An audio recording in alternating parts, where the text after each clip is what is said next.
যদি আমার কিছু হয়, যদি আমার গায়ে একটা আঁচড়ও লাগে, তবে পুরো ইরানকে আমি মাটির সাথে মিশিয়ে দেব, ধুলোয় উড়িয়ে দেব একটা আস্ত দেশকে। কথাগুলো কোনো মুভির ভিলেনের ডায়লগ নয়, গতকাল এই হুমকি দিয়েছেন স্বয়ং ডোনাল্ড ট্রাম্প। কিন্তু কেন? পৃথিবীর সবচেয়ে ক্ষমতাধর দেশের প্রেসিডেন্ট কেন নিজের মৃত্যু নিয়ে এতটা ভীত? হোয়াইট হাউসের মসনদে বসা মানুষটা কেন মনে করছেন যে কোনো মুহূর্তে তাকে হত্যা করা হতে পারে? দর্শক, খেলাটা আর সাধারণ রাজনীতির মধ্যে নেই, খেলাটা এখন লাইফ অ্যান্ড ডেথের পর্যায়ে চলে গেছে। একদিকে ট্রাম্পের খোলা হুমকি যে ইরানকে পৃথিবীর মানচিত্র থেকে মুছে ফেলে দেবেন, আর অন্যদিকে খবর আসছে আমেরিকার বিশাল নৌবহর ইউএসএস আব্রাহাম লিঙ্কন হঠাৎ করেই বঙ্গোপসাগরের র্যাডার থেকে গায়েব। ট্রাকার অফ করে ভূতের মতো তারা এগিয়ে যাচ্ছে। গন্তব্য কোথায়? ইরান। আজকের এই প্রতিবেদনে আমি আপনাদের এমন কিছু ডট কানেক্ট করে দেখাবো যা মেইনস্ট্রিম মিডিয়া আপনাকে দেখাচ্ছে না। 1. ট্রাম্পের এই মরণ ভীতির আসল কারণ কি? 2. কেন হঠাৎ করে এলন মাস্কের মতো টেক জায়েন্ট ইরানের কাছে আবারও নতজানু হয়ে গেল? স্টারলিংকের আবারও 40,000 কানেকশন এক ঝটকায় বন্ধ। 3. রাশিয়া কেন হঠাৎ পশ্চিমী বিশ্বকে চূড়ান্ত হুঁশিয়ারি দিল? 4. এবং সবচেয়ে বড় কথা, যুদ্ধ কি আসলে থেমে আছে, নাকি ঝড়ের আগের নীরবতা চলছে? আজকের আড্ডায় তথ্যের এমন সব বোমা ফাটবে যা শোনার পর আপনি রাতে ঘুমানোর আগে দুবার ভাববেন, পৃথিবীটা কি সত্যিই নিরাপদ? তাই সিট বেল্ট বেঁধে নিন, কারণ আগামী 10 মিনিট আমরা জিও পলিটিক্সের রোলার কোস্টারে চড়তে যাচ্ছি। স্বাগতম দর্শক বন্ধুরা, আপনাদের সকলকে। আমি অনুপ বিশ্বাস, আর আপনারা দেখছেন এটাই রিয়ালিটি। চলুন খবরের গভীরে নামা যাক। আচ্ছা, একটু ঠান্ডা মাথায় ভাবুন তো, ডোনাল্ড ট্রাম্প, যে লোকটা কাউকে পরোয়া করে না, যার এক একটা টুইটে শেয়ার মার্কেটে ধস পড়ে, সেই লোকটা হঠাৎ করে নিজের খুন হওয়ার কথা কেন বলছেন? গতকাল 21শে জানুয়ারির ঘটনা। একটা ইন্টারভিউতে ট্রাম্প এমন একটা কথা বললেন যা শুনে পেন্টাগন থেকে তেহরান সবার ঘুম হারাম। তিনি বললেন, যদি ইরান আমাকে হত্যা করার চেষ্টা করে বা আমার কোনো ক্ষতি হয়, তবে আমি ইরানকে এমনভাবে হিট করব যা তারা কল্পনাও করতে পারবে না। আমি পুরো দেশটাকে ধুলোয় মিশিয়ে দেব, blow up the entire country. এখানে আমার একটা প্রিয় শব্দ মনে পড়ে যাচ্ছে, পিকচার কিন্তু এখনো বাকি হে বস। দেখুন, ট্রাম্পের এই বক্তব্যের দুটো দিক আছে, খুব মনোযোগ দিয়ে শুনবেন। প্রথম দিকটা হলো, এটা একটা হুমকি, সোজা সাপটা নিউক্লিয়ার থ্রেট। কারণ একটা আস্ত দেশকে মানচিত্র থেকে মুছে ফেলতে হলে আপনার হাতে কনভেনশনাল বোমা বা মিসাইল যথেষ্ট নয়। আপনি যখন বলেন পুরো ইরান উড়িয়ে দেব, তখন আপনি পরোক্ষভাবে পরমাণু বোমার বোতামে আঙুল রাখার ইঙ্গিত দিচ্ছেন। কিন্তু এর একটা দ্বিতীয় দিক আছে যা আমার কাছে বেশি ইন্টারেস্টিং মনে হয়েছে, সেটা হলো ভয় বা ফিয়ার। মনোবিজ্ঞান বলে, মানুষ যখন নিজের অস্তিত্ব নিয়ে শঙ্কায় থাকে, তখনই সে সবচেয়ে বড় হুমকিটা দেয়। ট্রাম্পের গলায় কিন্তু সেই কাঁপনটা ছিল। ওয়াল স্ট্রিট জার্নাল এবং আমেরিকার বড় বড় মিডিয়া হাউসগুলো রিপোর্ট করছে যে ট্রাম্প এখন নিজের সিকিউরিটি নিয়ে চরম সন্দেহপ্রবণ। তিনি মনে করছেন ইরানের হিট লিস্টে তার নাম 1 নম্বরে। হোয়াইট হাউসে বসে থাকা মানুষটা, যার হাতে দুনিয়ার সবচেয়ে বড় মিলিটারি, সে নিজেকেই এখন টার্গেট ভাবছে। এটা কি অদ্ভুত নয়? এখন আপনারা প্রশ্ন করবেন, ভাই ট্রাম্প তো প্রেসিডেন্ট, তাকে মারবে কে? দেখুন, ইতিহাস কিন্তু অন্য কথা বলে। ইরানের জেনারেল কাসেম সোলেমানিকে ড্রোন হামলায় হত্যা করার পর থেকে ইরান কিন্তু বারবার বলে আসছে তারা বদলা নেবে। আর ট্রাম্প নিজেও জানেন ইরানের রিভেঞ্জ বুকের পাতা এখনও বন্ধ হয়নি। কিন্তু এখানেই গল্পের মোড় একটু অন্যদিকে ঘুরছে। ট্রাম্প একদিকে বলছেন উড়িয়ে দেব, আবার অন্যদিকে বলছেন আমি হামলা থামিয়ে দিয়েছি। কেন? কারণটা শুনলে আপনার হাসি তো পাবেই, আবার অবাকও হবেন। ট্রাম্প দাবি করেছেন যে তিনি খবর পান ইরান 837 জন মানুষকে ফাঁসি দেওয়ার প্রস্তুতি নিচ্ছে। তিনি নাকি ইরানকে মেসেজ পাঠিয়েছেন, খবরদার, যদি এদের ফাঁসি হয় তবে ফল ভালো হবে না। এবং ট্রাম্পের দাবি, তার এই এক হুমকিতেই ইরান নাকি ভয় পেয়ে ওই 837 জনের ফাঁসি আটকে দিয়েছে। তিনি বলছেন, আমি হামলা করিনি, কারণ তারা আমার কথা শুনেছে। কিন্তু আমার প্রশ্ন হলো, এটা কি সত্যি, নাকি এটা ট্রাম্পের একটা ফেস সেভিং টেকনিক?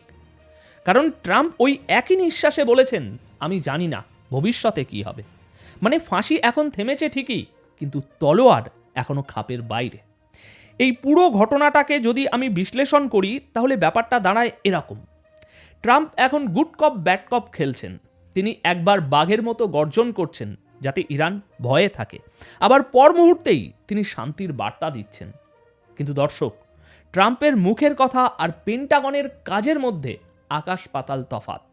মুখে তিনি বলছেন হামলা থামিয়েছি, কিন্তু তার সেনাবাহিনী কি করছে সেটা জানলে আপনার পায়ের নিচ থেকে মাটি সরে যাবে। চলুন সাগরের দিকে এবার একটু নজর দেওয়া যাক। আপনারা কি জানেন গোস্ট শিপ বা ভুতুরে জাহাজ কি? না, আমি কোনো ভৌতিক গল্পের কথা বলছি না, আমি বলছি মডার্ন ওয়ারফেয়ারের সবচেয়ে ভয়ঙ্কর টেকনিকের কথা। খবর আসছে আমেরিকার বিশাল রণতরী USS Abraham Lincoln carrier strike group রহস্যজনক আচরণ শুরু করেছে সাগরে।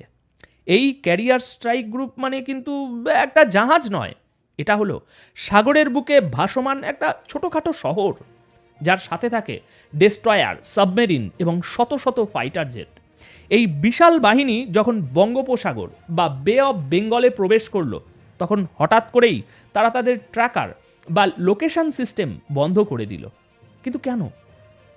একটা বিশাল আর্মি যখন কোথাও শান্তির উদ্দেশ্যে রওনা দেয় তখন তারা তো বুক ফুলিয়ে যায়, কিন্তু যখন তারা এভাবে ট্র্যাকার অফ করে তার মানে একটাই, সামথিং বিগ ইজ কুকিং, বড় কিছু রান্না হচ্ছে। মিলিটারি এক্সপার্টরা বলছেন তারা সোজা মিডিল ইস্ট বা মধ্যপ্রাচ্যের দিকে এগিয়ে যাচ্ছে, কিন্তু তারা চায় না কেউ জানুক তারা ঠিক কোথায় আছে। দর্শক, এটাকে বলা হয় সারপ্রাইজ এলিমেন্ট, যেটা ট্রাম্পের একটা বিশেষত্ব। এখন ট্রাম্প যতই বলুন যে হামলা হোল্ড বা স্থগিত করা হয়েছে, পেন্টাগন কিন্তু সেই কথা বলছে না। যখন সাংবাদিকদের পক্ষ থেকে ট্রাম্পকে জিজ্ঞাসা করা হলো মিলিটারি অপশন কি টেবিলের বাইরে, ট্রাম্প এক শব্দে উত্তর দিলেন, নো। অর্থাৎ হামলা ক্যান্সেল হয়নি, শুধু পজ বটনে চাপা হয়েছে, তলোয়ারটা নামিয়ে রাখা হয়েছে, কিন্তু খাপে ভরা হয়নি। শুধু তাই নয়, আমেরিকা তাদের কার্গো প্লেন, রিফিউলিং এয়ারক্রাফট এবং ফাইটার জেটের স্কোয়াড্রন ক্রমাগত মধ্যপ্রাচ্যের ঘাঁটিতে পাঠাচ্ছে। লজিকটা খুব সিম্পল দর্শক, যদি আপনার যুদ্ধ করার ইচ্ছা নাই থাকে তাহলে আপনি এই হাজার হাজার টন বারুদ আর মিসাইল কেন জড়ো করছেন? আমার মনে হচ্ছে ট্রাম্প এখানে একটা ডাবল গেম খেলছেন। তিনি ইরানকে দেখাচ্ছেন যে তিনি পরিস্থিতি শান্ত করতে চান, কিন্তু বাস্তবে তিনি ইরানের চারপাশ দিয়ে এমন এক লোহার শিকল বা আয়রন রিং তৈরি করছেন যাতে ইরান নড়াচড়া করারও সুযোগ না পায়। প্রশ্ন হলো এই ব্রেকটা কতদিনের? আজ ট্রাম্প বলছেন ফাঁসি থেমেছে বলে হামলা করিনি, কাল যদি ইরান আবার কিছু করে বা ট্রাম্পের মুড সুইং হয়, তখন কি এই অদৃশ্য নৌবহর ইরানের উপরে ঝাঁপিয়ে পড়বে? আপনারা কি মনে করেন কমেন্টে জানান তো। ট্রাম্প কি আসলেই যুদ্ধ এড়াতে চান, নাকি তিনি শুধু সঠিক সময়ের অপেক্ষা করছেন? আচ্ছা, যুদ্ধ মানেই কি শুধু মিসাইল আর বোমা? না, একবিংশ শতাব্দীতে যুদ্ধ হয় ডেটা দিয়ে, ইন্টারনেট দিয়ে। আর এই যুদ্ধে কে হারলো জানেন?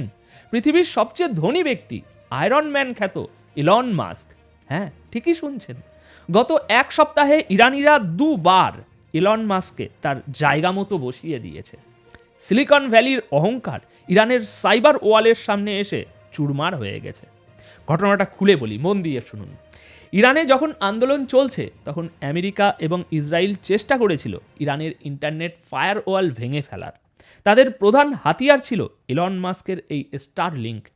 যাদের জানা নেই তাদের জন্য বলি, স্টারলিংক হলো স্যাটেলাইট ইন্টারনেট, মানে আপনার ফোনে টাওয়ারের কোনো দরকার নেই, আকাশ থেকে সরাসরি সিগন্যাল আসবে। আমেরিকা ভেবেছিল এই প্রযুক্তি দিয়ে তারা ইরানের সরকার যে নিয়ন্ত্রণ সেটা বাইপাস করে আন্দোলনকারীদের উস্কে দেবে। এটাকে তারা নাম দিয়েছে ফ্রি ইন্টারনেট। কিন্তু ইরান সরকার এটাকে বলছে ডিজিটাল টেররিজম বা সাইবার অনুপ্রবেশ। গতকাল ইরান সরকার ঘোষণা করেছে তারা এক ঝটকায় আবারও দেশের ভিতরে সক্রিয় প্রায় 40,000 স্টারলিংক কানেকশন ডিঅ্যাক্টিভেট বা অকেজো করে দিয়েছে। 40,000! ভাবা যায়? ইলন মাস্ক, যার হাতে দুনিয়ার সেরা টেকনোলজি, সে কিছুই করতে পারল না।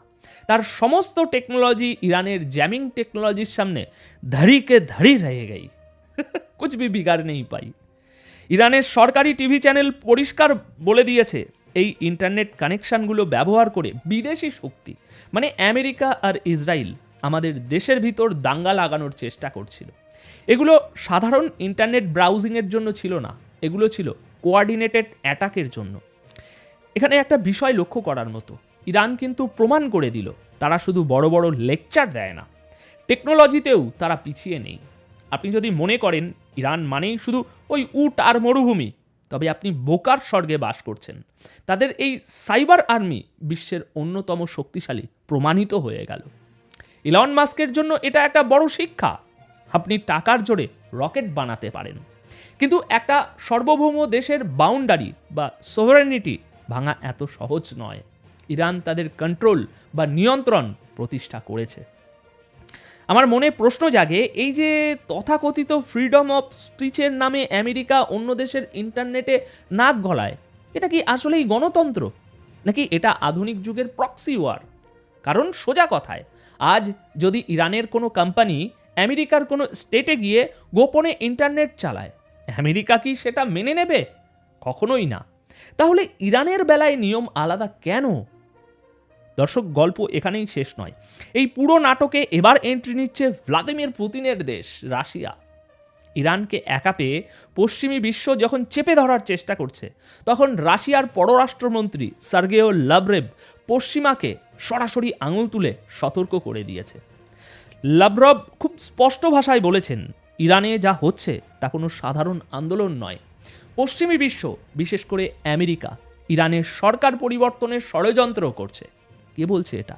Russia, officially. রাশিয়ার বক্তব্য খুব ক্লিয়ার, এটা মানবাধিকারের কোনো ইস্যু নয়। সুতরাং বুঝতে পারছেন জল কতদূর চলে গিয়েছে। এখন ডাইরেক্ট কথা হচ্ছে। আমেরিকা চায় ইরানের বর্তমান সরকারকে হটিয়ে সেখানে তাদের পছন্দের কোনো পুতুল সরকার বসাতে, ঠিক যেমনটা তারা লিবিয়াতে করেছিল, যেমনটা তারা ইরাকে করেছিল। লাভরভ বলেছেন, ইরানকে ভেতর থেকে অস্থিতিশীল করার এই চেষ্টা পুরো মধ্যপ্রাচ্যে আগুন জ্বালিয়ে দেবে, আর রাশিয়া এটা চুপ করে দেখবে না। এই কথাটা কিন্তু খুব গুরুত্বপূর্ণ। রাশিয়া চুপ করে দেখবে না, এর মানে কি? রাশিয়া কি ইরানের হয়ে যুদ্ধ করবে? এখানেই আমি আপনাদের একটা রিয়ালিটি চেক দিতে চাই। দেখুন, আবেগের বশবর্তী হয়ে ভাববেন না যে কালই রাশিয়া বা চীন ইরানের জন্য আমেরিকার সাথে যুদ্ধ শুরু করে দেবে। জিওপলিটিক্সে একটা কথা আছে, there are no permanent friends, only permanent interest. অনেকে কমেন্ট করেন, ভাই চীন আর রাশিয়া তো ইরানের বন্ধু, তারা কি বাঁচাবে না? আমি আপনাদের পাল্টা প্রশ্ন করি, গাজায় যখন হামলা হলো তখন কি চীন বা রাশিয়া সরাসরি মিসাইল ছুঁড়েছিল? না। ইরান যখন বিপদে পড়ে তখন কি চীনা সৈন্যরা তেহরানে এসে যুদ্ধ করে? না। বাস্তবতা হলো, চীন এবং রাশিয়া অবশ্যই আমেরিকার বিরোধিতা করবে। তারা জাতিসংঘে ভেটো দেবে, তারা ইরানকে অস্ত্র দেবে, বুদ্ধি দেবে, হয়তো গোপনে সাহায্যও করবে। কিন্তু মনে রাখবেন, যতক্ষণ পর্যন্ত নিজের বুকে গুলিটা লাগছে না, ততক্ষণ পর্যন্ত চীন বা রাশিয়া সরাসরি আমেরিকার সাথে যুদ্ধে জড়াবে না। এটা তাদের পলিসি। তারা চায় আমেরিকা এবং ইরান একে অপরের সাথে লড়ুক, যাতে করে আমেরিকার শক্তি ক্ষয় হয়। এটাই নিষ্ঠুর বাস্তবতা। তবে হ্যাঁ, রাশিয়ার এই হুঁশিয়ারির একটা বড় অর্থ আছে। এর মানে হলো, আমেরিকা যদি ইরানে সরাসরি হামলা করে, তবে রাশিয়া ইরানকে এমন সব অ্যান্টি এয়ারক্রাফট মিসাইল বা র্যাডার সিস্টেম দিতে পারে যা হয়তো ইতিমধ্যে দেওয়া হয়ে গিয়েছে। বেশ কিছু রিপোর্ট আমি আপনাদের সাথে শেয়ার করেছি, যা আমেরিকার প্লেনগুলোকে নামিয়ে আনতে সক্ষম। এরকম কিছু চলে গিয়েছে ইতিমধ্যে। অর্থাৎ যুদ্ধটা এখন আর একপাক্ষিক নেই। তাহলে দর্শক, আজকের এই পুরো আলোচনা থেকে আমরা কি পেলাম? 1. ট্রাম্প নিজের জানের ভয়ে ভীত এবং পাল্টা ইরানকে মানচিত্র থেকে মুছে ফেলার হুমকি দিচ্ছেন। 2. মুখে শান্তির কথা বললেও আমেরিকার অদৃশ্য নৌবহর যুদ্ধের সাজে তৈরি হচ্ছে। 3. এলন মাস্কের স্টারলিংক প্রজেক্ট ইরানের সাইবার ডিফেন্সের কাছে আপাতত পরাজিত। 4. রাশিয়া পরিষ্কার বলে দিয়েছে তারা ইরানে আমেরিকার রিজিম চেঞ্জ গেম সফল হতে দেবে না। সব মিলিয়ে পরিস্থিতি এখন ওই আবারও বারুদের স্তূপের উপরে দাঁড়িয়ে। একটা ছোট্ট দেশলাইয়ের কাঠি আর পুরো মধ্যপ্রাচ্য দাউ দাউ দাউ দাউ করে চলবে। ট্রাম্প বলছেন তিনি অপেক্ষা করছেন, কিন্তু কতদিন? ইরান কি চুপ করে বসে থাকবে, নাকি তারাও ভেতরে ভেতরে বড় কোনো সারপ্রাইজ রেডি করছে? কোথাও না কোথাও আমার মনে হয় আমরা ইতিহাসের এমন একটা সন্ধিক্ষণে দাঁড়িয়ে আছি যেখানে প্রতিটি দিন, প্রতিটি ঘন্টা গুরুত্বপূর্ণ। খবরগুলো শুধু খবর হিসাবে দেখবেন না, এগুলো আপনার আমার ভবিষ্যতের সাথে জড়িত। ট্রাম্পের ওই শান্তির বুলি বেশিক্ষণ টিকবে না।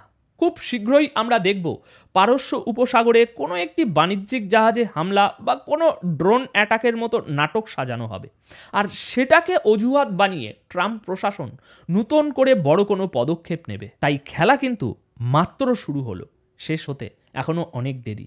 আপনাদের কি মতামত? ট্রাম্প কি সত্যিই বোতাম টিপবেন, নাকি এটা শুধুই রাজনীতির স্ট্যান্ড? নিচে কমেন্ট করে জানান। আর হ্যাঁ, ভিডিওটা শেয়ার করতে ভুলবেন না, কারণ সত্যটা সবার জানা দরকার। দেখা হচ্ছে পরের প্রতিবেদনে, ততক্ষণ পর্যন্ত চোখ রাখুন আমাদের চ্যানেলে। ধন্যবাদ আপনাদের সকলকে।